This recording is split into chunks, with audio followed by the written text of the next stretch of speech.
Travel ইন্ডাস্ট্রিতে আসলে মানুষ প্রথমে হচ্ছে এখানে একটা অনেক বড় একটা ট্রাস্টের জায়গা হতে হয় আর কি, কারণ এখানে কিন্তু একটা বড় ট্রানজ্যাকশনের ব্যাপার। হ্যাঁ, সো মানুষের ওই বিশ্বাসের জায়গাটা তৈরি না করতে পারলে কিন্তু এখানে আসলে মানুষজন আসে না।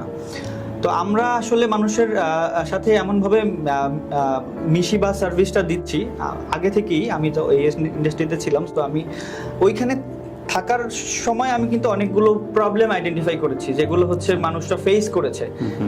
ধরেন একটা টিকিট ইস্যু করেছে, সেটার টিকিটের রিফান্ডের একটা ইস্যু থাকে ধরেন, তারপরে সে বিদেশে গেল একটা সার্ভিস বুকিং করে, সেখানে কিছু হ্যাসেল থাকে।